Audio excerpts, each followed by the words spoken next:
Salut, ici Axel, j'espère que tu es en pleine forme. Je te souhaite la bienvenue dans ce nouvel épisode dans lequel on va parler de la foi. Tu connais cette expression « avoir une foi à déplacer les montagnes » Eh bien, c'est exactement de cela dont on va parler aujourd'hui.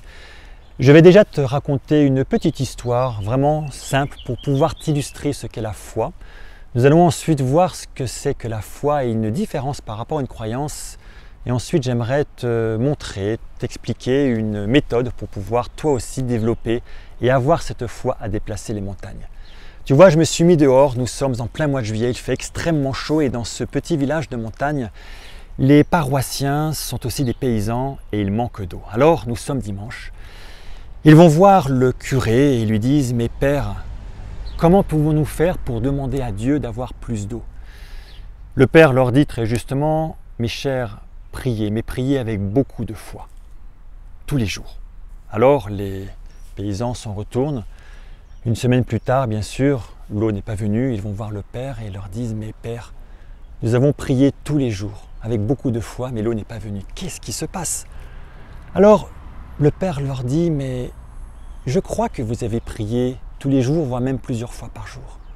Mais je pense que vous n'avez pas prié avec foi. Dites-moi, où sont vos parapluies ?» Et oui, parce que la foi, c'est l'antidote du doute. Quand on a la foi, on ne doute pas. Dis-moi, quand tu rentres dans une pièce sombre, que tu allumes sur l'interrupteur, est-ce que tu doutes que la lumière va venir? Absolument pas. Nous sommes au mois de juillet, tu as certainement déjà préparé tes vacances, le lieu où tu vas partir, le logement, la nourriture, les activités. Est-ce que tu doutes que tu vas partir? Est-ce que tu doutes que ça va bien se passer? Absolument pas. Tu sais qu'il va y avoir des choses, mais que ça va bien se passer.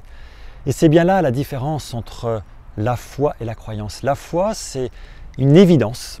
C'est même pas une certitude, c'est une évidence que ce que tu veux, tu vas l'avoir. Tu en as cette assurance.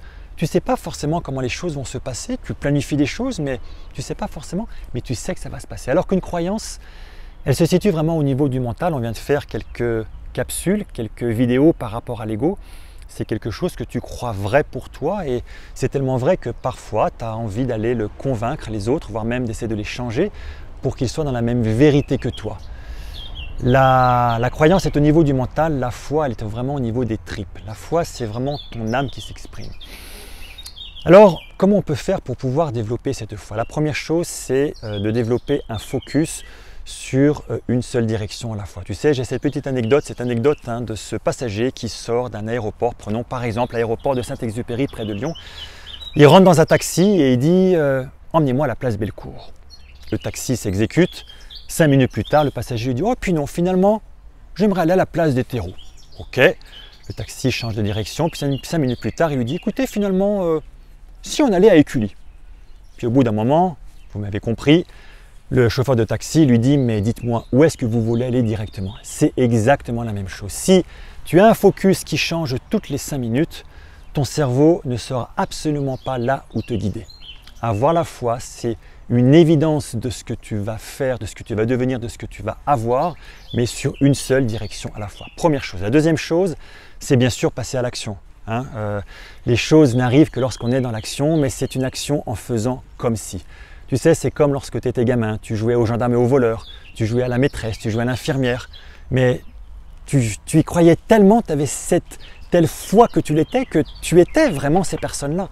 Et bien là, c'est la même chose. Tu agis comme si tu avais déjà ce que tu veux obtenir, ce que tu veux être ou ce que tu veux avoir. Ça, c'est la deuxième chose. Puis la troisième chose qui va de biais, c'est le lâcher-prise. Le lâcher-prise, c'est que tu es tellement dans l'action, dans le jeu de l'action, qu'en fait, le résultat t'échappe.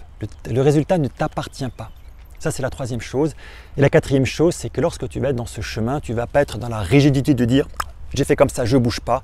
Non, tu vas adapter. Mais tu n'adaptes pas avec la tête, tu adaptes avec le cœur. Ça veut dire que tu sens les choses, tu dis « tiens, là je pense qu'il faudrait que j'adapte, que j'aille plutôt là ou plutôt là ». Donc voilà ces 4 étapes pour pouvoir développer la foi. La foi, écoute-moi bien, c'est ce qui va faire la différence entre une personne que tu trouves admirable pour toi, qui est quelque chose auquel tu aspires le plus. C'est la différence entre cette personne-là et ce que toi, tu vas devenir plus tard. C'est le niveau de foi, le niveau de certitude que tu vas avoir. Voilà, j'espère que cela t'apporte beaucoup de valeur.